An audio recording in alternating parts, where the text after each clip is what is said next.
Are you unfulfilled in your life? Have you done everything that everyone told you you're supposed to do, gotten a job, done well at school, or maybe didn't do well at school, did a whole bunch of stuff you weren't supposed to do, and you're unfulfilled in life? Well, you're in luck because today's episode, we're going to be talking about why we are so far from what we're actually supposed to do, far removed from our survival, that it may Yeah. just be difficult to be fulfilled in life. This is the Existential Stoic podcast. I'm Randy. That's Danny. What's going on, Danny? What is up, Randy? Now, This Danny, is oh, go ahead. Yeah. yeah, well, I'll just preface it with where this idea came from. Uh, Go I ahead. had this experience this week where I had to go do a thing at a government building, and it was crazy because this government building was in the business center of town. And I went down there, and everybody, number one, working in the government building was miserable. Okay, absolutely Yeah, miserable, that's like standard. the most miserable people. But I expected that. But then, as I Yeah. was walking there, I was walking in the business district, and people are dressed to the nines, like dressed incredibly well, like custom tailored suits, brand new shoes, everything. Miserable, looking absolutely miserable. And this was close to rush hour. So, like there was traffic, there were lines, there was congestion, there was all this stuff on the sidewalk, and everybody's walking. And meanwhile, I'm reading this book called Deep by James Nestor, where he was talking about free diving and how, like, back in some communities in Japan back in the day, they would have to go free diving to get their food down on the bottom of the seafloor, and then they would bring it back and they would eat it, and they would be, like that was basically their day. They would go and do this every morning. They would collect their food and then they would eat it and have time with their family. And it's just like, I was thinking as I was doing that, I was like, here's people in the middle of this big city making an absolute killing in turn financially, doing very, very well financially, but they're so disconnected from their actual survival because they have this job, they earn the money, then they think they have to buy these things that'll make them happy. They buy the food because that food they need to sustain themselves so that they can buy more things so then they can be happy. And meanwhile, so disconnected from survival that they're just miserable. So, Danny, what were Yeah. you going to say before I went into that whole rant? I was gonna say, it's funny because I think about this all the time, how like, we are so far removed from everything. Like, like you don't like even like just buying food. Like I don't see like, the wheat in the field, how it grows, or I don't see the cow. I see prepackaged stuff in plastic wrapped up. Everything is like marked. It has everything on it. It has a sell by date. I mean, everything is so far removed from what it actually was originally, or from the actual process of making it. Because we've totally like we've created a society where we have all this free time because we sell our time, and yet I don't know if it's a good thing. At the end of the day, is it? It's really funny because like in some sense we have a lot of time on our hands, which is bad because then we can think, and that gives us all this like freedom to think about how miserable we are, how we're not things aren't going well and stuff like that. But it's also like, yeah, it is. It's interesting. I don't know. We don't ever like actually go. We don't do anything from start to finish and in completion. There's always a middle part that we do, and that's it. Like you don't make the whole thing at work. You make one little part of it. You think of like a factory. Yeah, absolutely. It's like we're so disconnected from what we actually need for survival. Like when you think about survival, it's like they say you need like food, clothing, and shelter. And I like to add sex on the end of that. So you need four things, okay? Food, Yeah, clothing, shelter, and sex. But basically, let's just assume that like the clothing and the shelter are kind of assumed because you build that once nowadays, you got that. But like the food, you need that every day for the most part. yeah, You can go a month without it, but every day you need food or else you get hungry. And it's just like if you imagine back 100, 1,000 years ago, something like that, if you just were able to get the food so you weren't hungry that day or so that you could survive to the next day, that would probably be a really big win. And then you would yeah, spend the rest of the day around your family or your tribe or whatever it is, your community, and you would benefit from the relationships with that. And that's like your day. That's it. And then I go to this metropolis and everybody's miserable because they have to go do this job that they hate with these people they can't stand to earn money, which is not enough money because clearly the 1% is making all the money and they're not making enough of it. And then they have to pay taxes with that money. And then whatever they have left over, they want to spend it on these doodads, these items that they think will make them happy: cars, watches, clothing, vacations, technology, all these different things that they think will make them happy because that's what they're advertised to. And meanwhile, not paying attention to the food they're eating, not paying attention to Nope. how the food is obtained, not paying attention to the relationships, the people around them, because they're so busy trying to accumulate more money so that they can have more of these things that they think will make them happy. Well, I think that's it too. We get caught up, right, in trying to have more or trying to have enough, and there's no real limit on it, right? Especially when you talk about that's the problem with money too. There's no limit on what's enough or what's the right amount because it's constantly changing. The economy constantly changes. The things you need constantly change, right? So it's like there's no clear guideline for that. And this is what Marx like identified as like the alienation, right? Like that we've been alienated from ourselves because we've actually like sold labor instead of actually doing the whole process. So it's like, think about it. Like the only way I know if I can make a table is if I make a table, right? That's how I realize I can do something. And now we don't make a table. A person makes like the nail that goes into the one leg on the one side, right? And that's all they do.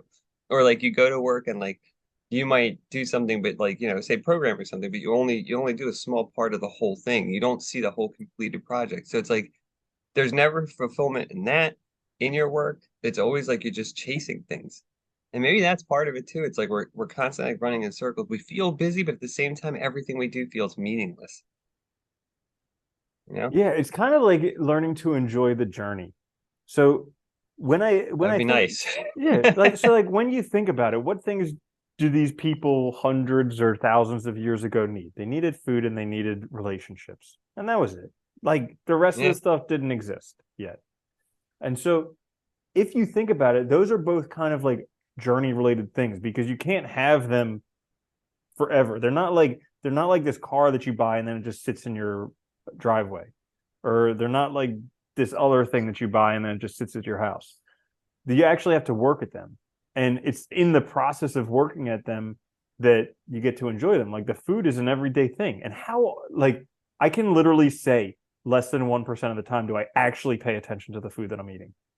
Yeah. Yeah. You know? Not to mention too, yeah, it's like, dude, you don't even pay attention to what you're eating. You don't even enjoy it. And then on top of that, like, back in the day, like if you need something, you had to make it, and then you had to maintain it. Now it's like you just go buy it. There's not even that, like, there's a disconnect between like the things that we actually need in our lives because we're not making them, so they're not specific to us. They're generic. All of them are generic, right? It's like you buy a car, it's a car that's made for everybody to buy. You buy, whatever, clothes, it's clothes that are pre-made. So like, yeah, they might get them tailored or something that's great, but like it's not really made for you. It's not made by you. It doesn't fit your specific purpose. So it's like everything is kind of like a little bit removed from satisfying those needs that you really have. And I think, yeah, I think you're right. Like we don't even know what those needs are anymore, probably to a large part, because we're Mm-hmm. so removed from it. It is Mm-hmm. kind of weird, isn't it? Yeah. It's like a catch 22 because it like gives us a lot of freedom, gives us a lot of like comforts that we didn't have before, a lot of interesting things, but at the same time, it's like, is it worth it? Yeah. Remember when I was reading Henry Ford's biography or autobiography, how he was talking about like technology and how the whole idea was that it would free up people's time so they could spend more time in nature. Yeah. It's like totally backfired. Sorry. But also earlier you were mentioning how there's no limit to money. And that is, I mean, totally true. We see that more than ever nowadays. Like I remember when we were younger, being a millionaire was something. Now it's all about being a billionaire. And it's like, what does it really matter? But for Yeah. me, I think I had like the most eye-opening experience probably about 10 or 15 years ago when I actually just by chance ran into this guy who was like a YouTube sensation. And his name is Alex Becker, and he did all this SEO stuff back in the day. And I was in Dallas, and just by chance, I ran into him and I recognized him by his tattoos. And at the time, he was worth like somewhere around $10 million. And I was just like, oh my gosh, like he has it. Like this is Yeah. it. He's rich. And so I was like, he was saying hi and clearly trying to get away from me being a fanboy and Yeah. everything like that. But I was like, It's like, I oh was like, God. I was like, dude, what's it feel like to be rich? Like this was the most important thing to me because I thought that like once you had money, once you were rich, that was it. And so this was like burning question. solve what all the, the problems, what right? does it Yeah. feel like to be rich? And without batting an eye, he's like, feels the same as to be broke. And it literally shattered my mind.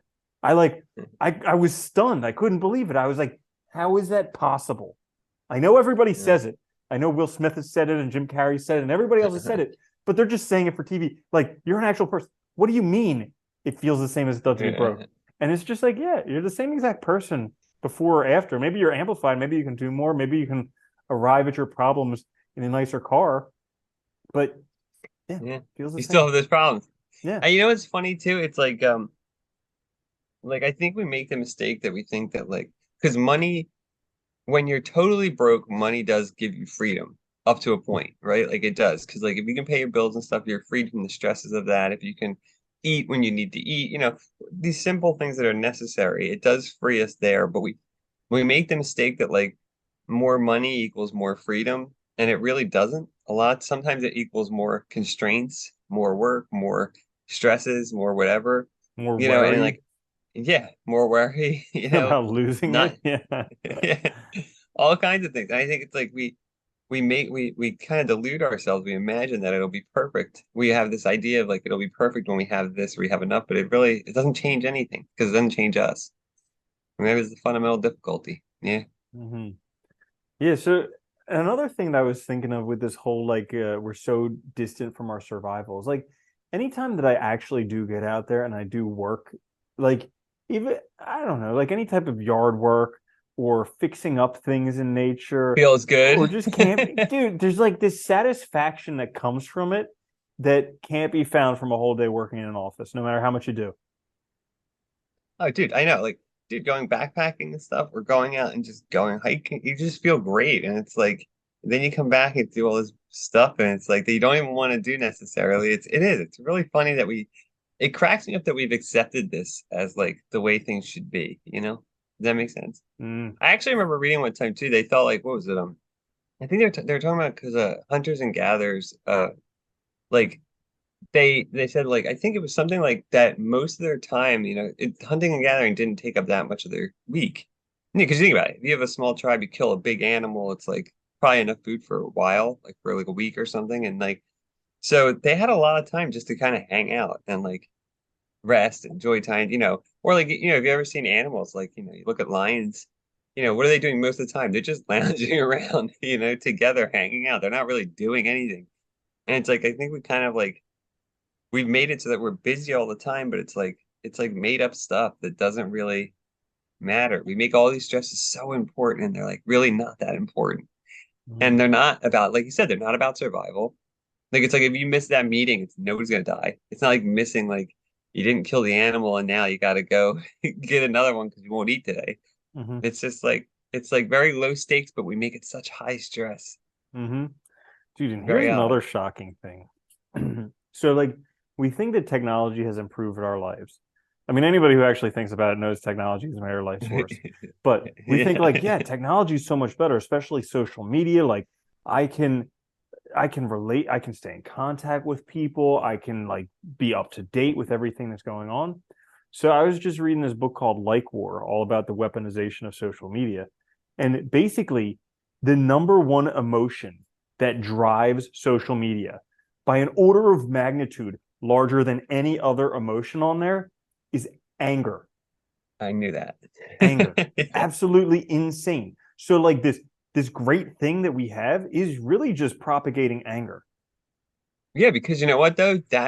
Dude, they have all these very smart people, they have psychologists and stuff on their staffs that figured this out that like first of all, emotions keep you doing something, not reason, not connections, emotions. And anger's like look at the news. Why do you think the news makes everybody so pissed off? Because it's like the number one the thing is to get people angry so they stay doing it. Mhm. And they stay like, watching it and everything like that. That's all it Well, is. It's yeah, crazy. and then it like it multiplies because there are people who are angry at what happens, and then there's the outrage, and then there's just this whole loop of like outrage porn about people getting Yeah. angry about other people Yeah. getting angry, and it's like when are we going to stop jerking each other off and just be like, okay, we need to like lay off social media, just stop. You know, it's funny too. It's like with that, I remember watching a thing where they were talking about how like how like politics has become like they've even made that into like like sports like you have a team that you're rooting for and like so every day like there's wins and losses and like you want your team to win every day and all. And they've made politics that now too, the way they talk about it in the news, because it keeps anger up, but it also keeps people like on their team, kind of Hmm. thing. And it's like so funny because we also it's like it promotes divisions, it promotes thinking like you're part of the group or part of this group and everybody else is against you. It really is like such a terrible thing Yeah. for like our mental health and relations. Yeah. And here's the really cool thing for all the I guess Americans who are very pro politics and everything like that is that most of the narrative is swayed by Russian botnets, Yeah. state-sponsored Russian botnets. How cool is that?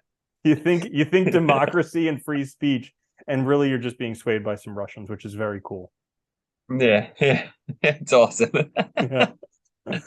90% of stuff on social media is like fake anyway. It's just Hmm. made up. It's crazy. Yeah. It is interesting. It's like it's very interesting how like I think that's the other problem, right? We don't have any like we don't do anything that really satisfies direct needs anymore. So instead it's like power, money, these have become like the big thing. And getting them however you have to is all that matters. Hmm. Instead of like, a good life, happiness, balance. Well, I'm glad you bring up the good life because this is something that I did want to kind of touch on here.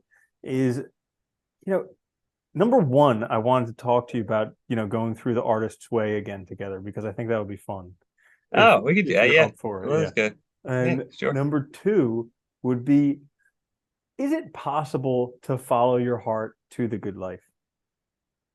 Is that just like this like woo woo type of thing where people are just like, yeah, just the secret, just woo woo, like just think about what you Yeah. want, it'll happen. Or is it possible that maybe like your heart knows what's going on and you should just follow it, follow your I don't know. bliss?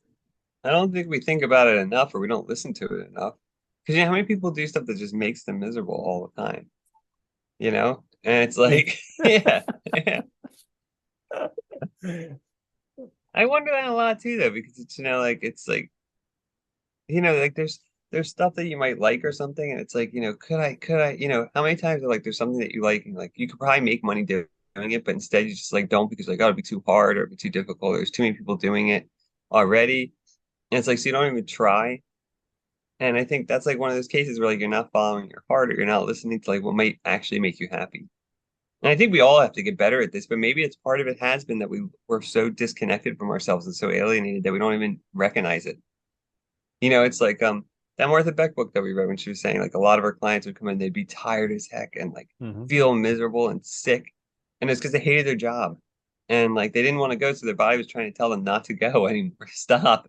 But they keep going anyway. And it's like that's just killing you like slowly. It's like torture. And so I do wonder often, like, why don't we listen more to our bodies? Because it does have information, obviously, like our emotions, our feelings, they're all important. Maybe not to like get caught up in totally, but like to at least listen to and help guide us. Hmm. Yeah, I've recognized recently that there are some things that like I want to do, but I'm afraid to do them because I'm like, what if it doesn't work out? Yeah, that's a weird one, isn't it? Because Hmm. there's the fear that there's also the fear that it will work out, which is also I find very paradoxical as well. Like, well, if it does work out, then I got to do this forever. So, it's like, or Yeah. you make it. I also like, there's certain things too that I really love doing that I think about sometimes like pursuing, but then I'm like, well, wait, if it's about money, then will I would like it as much, or will I still want to do it? If it's about like your income and like your life, is it better as a hobby? It is hard to figure that out. Yeah, it's kind of crazy because I can look back to my life and there were times when I just had I can't even explain it better than just saying like I had a paradigm shift in my head or something like that to where I like Yeah, slowed down, stopped like doing things that I hated. For one, I mean, some of them were times when it was like thrust upon me, or some of them were times when I just made a choice that I would stop. But like it was just like I had such a shift, and then I just started following like almost following my bliss. Like what would I like to do? And they just worked out better than I could have ever imagined. yeah, because like you want to do it, and like you have more.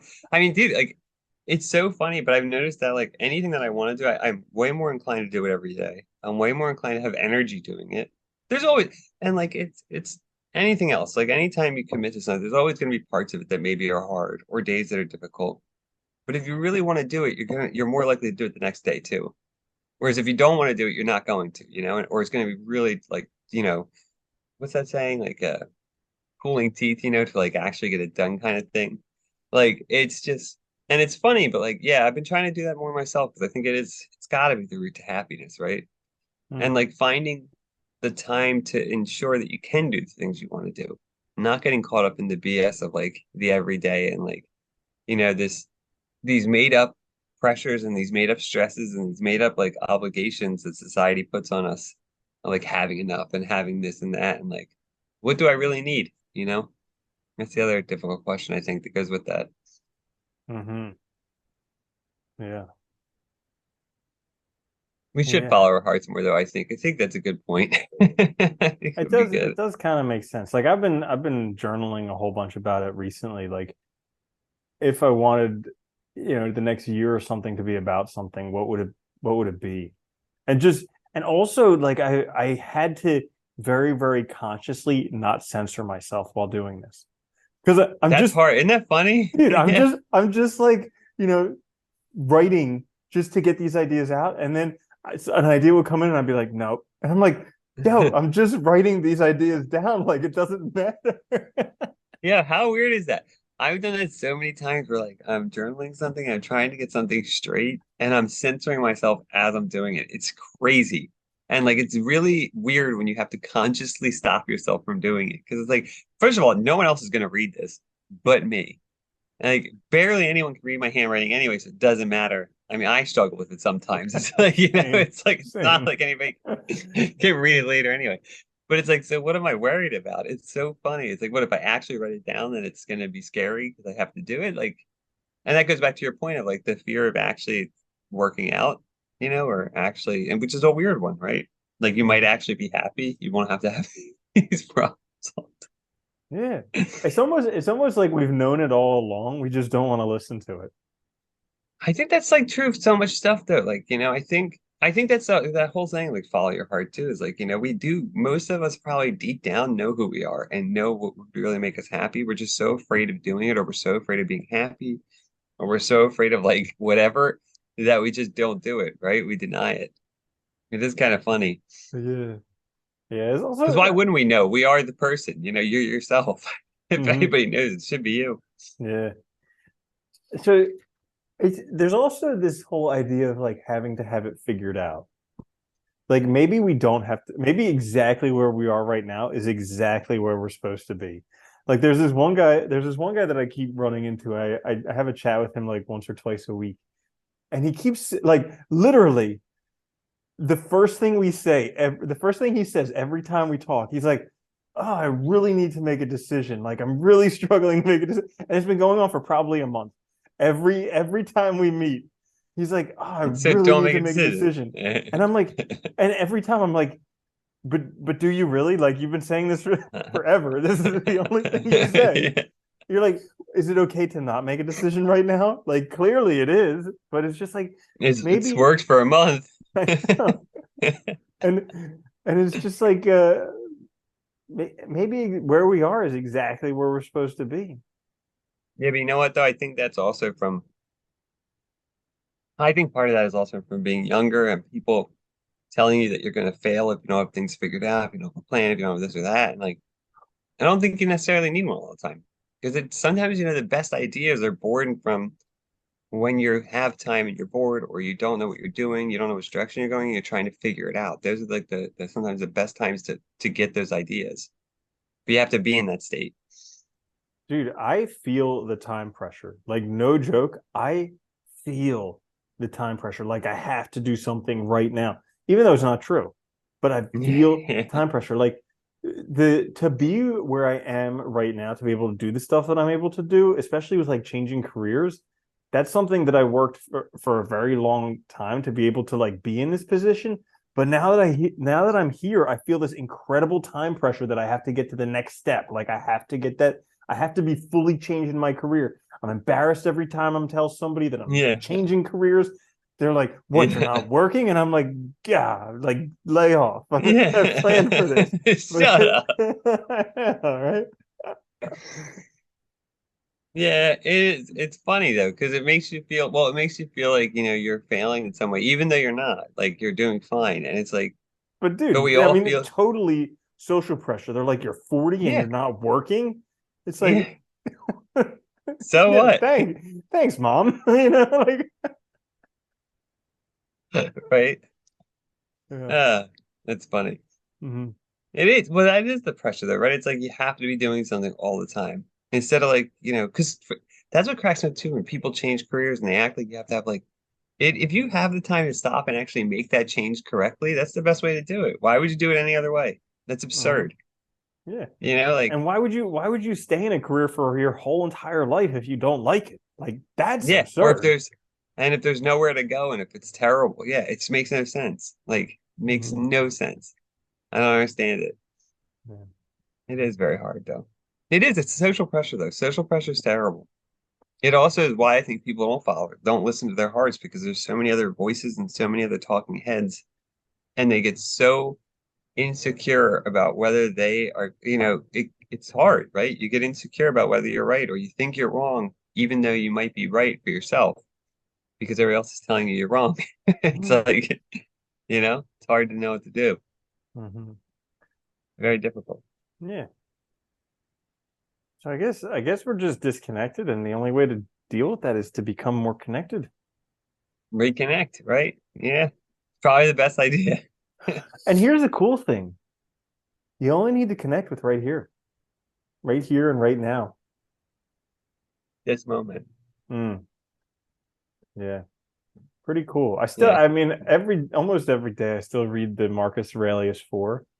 Because, dude, yeah, it's such an amazing transformation from like whatever BS I'm telling myself about trying to figure out all of my life's problems right now to just being totally like, okay, I'm cool. It's just let go of the past, have faith yeah. in the future, love what is, and act right. And it's just like, wow, that right there just changes everything. What's funny too? It's like, and don't be so hard on yourself. Because like, how many times like I've been trying to relax or something, and I'm like, I gotta do this, I gotta do this. Like it matters if I do something that day. Hmm. I got that, you can do it the next day. Relax. Mm-hmm. Figure it out and it'll be fine. Mm-hmm. Yeah, Absolutely. it is crazy. Yeah. Ah, So, in a nutshell, that's why we're so far from survival that it's difficult to be fulfilled. But we just kind of yeah, figured out how to be fulfilled. So everybody should be fulfilled by the end of this episode, without a doubt. yeah. You should figure it out now. Now's Yeah. good. And if you want some more of these amazing episodes that are just going to blow your mind, change your life, and just set you up for the course for everything you imagine you'd have in this life and the next, then you should check us out on YouTube and wherever you get your podcast. This is the Existential Stoic Podcast. Yeah. I'm Randy. That's Danny. I'll see you later, Danny. Later, Andy.